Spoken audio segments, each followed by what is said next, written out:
ಮಲೆನಾಡು ಭಾಗದಲ್ಲಿ ನಿರಂತರವಾಗಿ ಮಳೆ ಆಗ್ತಾ ಇರೋದರ ಪರಿಣಾಮವಾಗಿ ಮಲೆನಾಡಿನ ಜೀವ ನದಿಗಳು ಕೂಡ ಉಕ್ಕಿ ಹರಿತಾ ಇದೆ. ಪರಿಣಾಮ ಈಗ ದಾವಣಗೆರೆಯಲ್ಲೂ ಕೂಡ ನೆರೆಯ ಪರಿಸ್ಥಿತಿ ನಿರ್ಮಾಣ ಆಗ್ತಾ ಇದೆ. ದಾವಣಗೆರೆಯಲ್ಲಿ ಮೈದುಂಬಿ ಹರಿತಾ ಇದ್ದಾಳೆ ತುಂಗಭದ್ರಾ ನದಿ. ನದಿಯ ತಟದಲ್ಲಿ ನೆರೆಯ ಭೀತಿ ಶುರುವಾಗಿದೆ. ಹರಿಹರದ ಗಂಗಾನಗರದ ಮನೆಗಳು ಈಗಾಗಲೇ ಜಲಾವೃತವಾಗಿರೋದರ ಡೀಟೇಲ್ಸ್ ಕೂಡ ಸಿಗ್ತಾ ಇದೆ. ಹೊನ್ನಾಳಿಯ ಬಾಲರಾಜ್ ಘಾಟ್ನಲ್ಲೂ ಕೂಡ ಆತಂಕದ ಪರಿಸ್ಥಿತಿ ನಿರ್ಮಾಣ ಆಗ್ತಿದೆ. ಹೀಗಾಗಿ ಕಾಳಜಿ ಕೇಂದ್ರಗಳಿಗೆ ನಿವಾಸಿಗಳನ್ನ ಸ್ಥಳಾಂತರ ಮಾಡುವತ್ತ ಜಿಲ್ಲಾಡಳಿತ ಲಕ್ಷ್ಯವನ್ನ ವಹಿಸಿದೆ ಅನ್ನೋದರ ಮಾಹಿತಿ ಸಿಗ್ತಾ ಇದೆ. ಎಲ್ಲಿ ನೋಡಿದ್ರೂ ಕೂಡ ದಾವಣಗೆರೆಯಲ್ಲಿ ಇದೇ ರೀತಿ ಚಿತ್ರಣಗಳು ಕಂಡು ಬರ್ತಾ ಇದೆ. ಸಾಮಾನ್ಯವಾಗಿ ಮಲೆನಾಡು ಭಾಗದಲ್ಲಿ ಯಾವಾಗ ವಿಪರೀತ ಪ್ರಮಾಣದಲ್ಲಿ ಮಳೆ ಆಗುತ್ತೋ, ಜೀವನದಿಗಳು ಉಕ್ಕಿದ ಪರಿಣಾಮ ಈ ಭಾಗದಲ್ಲೆಲ್ಲ ಹರ್ಕೊಂಡು ಹೋಗೋದ್ರ ಪರಿಣಾಮವಾಗಿ ಇಲ್ಲಿ ನೆರೆ ಆವರಿಸ್ಬಿಡುತ್ತೆ. ನದಿ ತನ್ನ ಪಾತ್ರವನ್ನು ಈ ಭಾಗದಲ್ಲಿ ಹೆಚ್ಚಾಗಿ ಹಿಗ್ಗಿಸಿಕೊಳ್ಳುತ್ತೆ. ಮಲೆನಾಡು ಭಾಗದಲ್ಲಿ ನಿರಂತರವಾಗಿ ಮಳೆ ಆಗ್ತಿರುವಂಥ ನೆಲೆಯಲ್ಲಿ ತುಂಗಾ ಹಾಗೂ ಭದ್ರಾ ನದಿಗಳಿಂದ 1,10,000ಕ್ಕೂ ಹೆಚ್ಚು ಕ್ಯೂಸೆಕ್ಸ್ ನೀರನ್ನು ಕೂಡ ಹೊರಬಿಟ್ಟಿರುವಂಥ ನೆಲೆಯಲ್ಲಿ ದಾವಣಗೆರೆ ಮೂಲಕ ಹಾದು ಹೋಗ್ತಿರುವಂತಹ ತುಂಗಭದ್ರಾ ನದಿ ಮೈದುಂಬಿ ಹರಿತಾ ಇರುವಂಥದ್ದು ನಾವು ದೃಶ್ಯ ನೋಡೋದಾಗಿದ್ದೇನು. ದಾವಣಗೆರೆ ಜಿಲ್ಲೆಯ ಹರಿಹರ ತಾಲೂಕಿನ ರಾಜನಹಳ್ಳಿ ಜಾಕ್ವೆಲ್ ಮುಂಭಾಗದಲ್ಲಿ ನಾವಿದ್ದೀವಿ. ಸಂಪೂರ್ಣವಾಗಿ ಮೈದುಂಬಿ ಹರಿತಾ ಇರುವಂಥದ್ದು.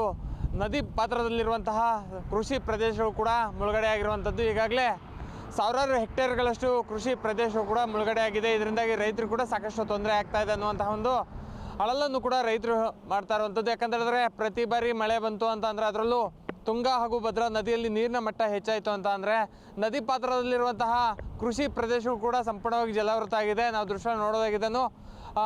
ಏನು ಮನೆ ಆಗಿರ್ಬೋದು ಮತ್ತು ಜಮೀನಲ್ಲಿರುವಂತಹ ಮೋಟ್ರು ಆಗಿರ್ಬೋದು ಎಲ್ಲವೂ ಕೂಡ ಸಂಪೂರ್ಣವಾಗಿ ಜಲಾವೃತ ಆಗಿದೆ. ಇದರಿಂದಾಗಿ ರೈತರಿಗೆ ಸಾಕಷ್ಟು ನಷ್ಟ ಆಗ್ತಾ ಇದೆ. ಅದರಲ್ಲೂ ದಾವಣಗೆರೆ ಭಾಗದಲ್ಲಿ ಯಾವುದೇ ರೀತಿಯಂಥ ಮಳೆ ಇಲ್ಲ, ತುಂತುರು ಮಳೆ ಮಾತ್ರ ಇದೆ. ಆದರೆ ಮಲೆನಾಡು ಚಿಕ್ಕಮಗಳೂರು ಆಗಿರ್ಬೋದು, ಶಿವಮೊಗ್ಗ ಈ ಭಾಗಗಳಲ್ಲಿ ನಿರಂತರವಾಗಿ ಮಳೆ ಆಗ್ತಿರುವಂಥ ಹಿನ್ನೆಲೆಯಲ್ಲಿ ತುಂಗಾ ಹಾಗೂ ಭದ್ರಾ ನದಿಗಳು ಮೈದುಂಬಿ ಹರಿತಾ ಇರುವಂಥದ್ದು. ಇದರಿಂದಾಗಿ ಈ ಭಾಗದ ರೈತರಿಗೆ ಒಂದು ಜೀವನಾಡಿ ಆಗಿರುವಂಥದ್ದು. ಅಂದರೆ ನದಿ ಪಾತ್ರದಲ್ಲಿರುವಂತಹ ಕೃಷಿ ಪ್ರದೇಶಗಳಿಗೆ ಇಲ್ಲಿಂದನೇ ನೀರನ್ನು ಸರಬರಾಜು ಆಗುತ್ತೆ. ಇದರಿಂದಾಗಿ ಕೃಷಿ ಪ್ರದೇಶಗಳಿಗೆ ನೀರನ್ನು ಒದಗಿಸುವಂತಹ ಕೆಲಸವನ್ನು ಕೂಡ ಮಾಡ್ತಾ ಇರುವಂಥದ್ದು. ಇನ್ನೊಂದು ಕಡೆ ಜಾಕ್ವೆಲ್ ಕುಡಿಯೋ ನೀರು ಯೋಜನೆ ಆಗಿರ್ಬೋದು ಮತ್ತು ಕೆರೆ ತುಂಬಿಸುವ ಯೋಜನೆಗೆ ಈ ಜಾಕ್ವೆಲ್ ಮುಖಾಂತರ ಅಂದರೆ ರಾಜನಹಳ್ಳಿ ಜಾಕ್ವೆಲ್ ಮುಖಾಂತರನೇ ಚಿತ್ರದುರ್ಗ ಆಗಿರ್ಬೋದು ಮತ್ತು ಭರಮಸಾಗರ ಈ ಭಾಗಗಳಿಗೆ ನೀರನ್ನು ಸರಬರಾಜು ಮಾಡುವಂತಹ ಕೆಲಸವನ್ನು ಕೂಡ ಮಾಡ್ತಾ ಇರುವಂಥದ್ದು.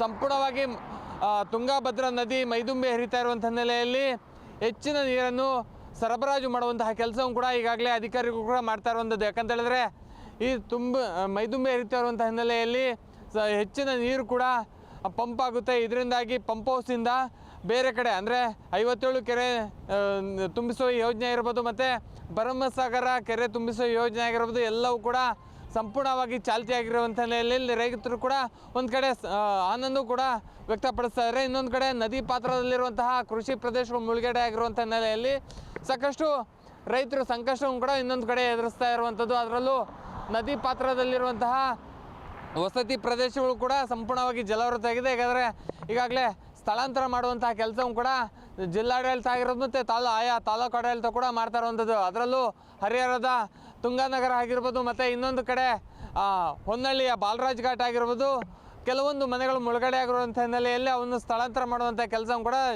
ಜಿಲ್ಲಾಡಳಿತ ಮತ್ತು ತಾಲೂಕು ಆಡಳಿತ ಮಾಡ್ತಾ ಇರುವಂಥದ್ದು. ಒಟ್ಟಾರೆಗೇನು ದಾವಣಗೆರೆ ಭಾಗದಲ್ಲಿ ಮಳೆ ಇಲ್ಲ, ಆದರೆ ಮಲೆನಾಡು ಭಾಗದಲ್ಲಿ ಮಳೆ ಆಗ್ತಿರುವಂಥ ಹಿನ್ನೆಲೆಯಲ್ಲಿ ಸಾಕಷ್ಟು ಒಂದು ತುಂಗಾ ಹಾಗೂ ಭದ್ರಾ ನದಿಯಲ್ಲಿ ಹೆಚ್ಚಿನ ಪ್ರಮಾಣದಲ್ಲಿ ನೀರು ಬರ್ತಾ ಇರುವಂಥ ಹಿನ್ನೆಲೆಯಲ್ಲಿ ಒಂದು ಕಡೆ ರೈತರಿಗೆ ಸಂಕಷ್ಟ ಇದೆ. ಇನ್ನೊಂದು ಕಡೆ ಕೆರೆ ತುಂಬಿಸುವ ಯೋಜನೆಯಿಂದ ನೀರು ಸಾಕಷ್ಟು ಹೋಗ್ತಾ ಇರುವಂಥ ಹಿನ್ನೆಲೆಯಲ್ಲಿ ಇನ್ನೊಂದು ಕಡೆ ರೈತರು ಕೂಡ ಸಂತೋಷವನ್ನು ಕೂಡ ವ್ಯಕ್ತಪಡಿಸ್ತಾ ಇರುವಂಥದ್ದು. ಕ್ಯಾಮ್ರಾ ಪರ್ಸನ್ ಜೊತೆ ಟಿವಿ ದಾವಣಗೆರೆ.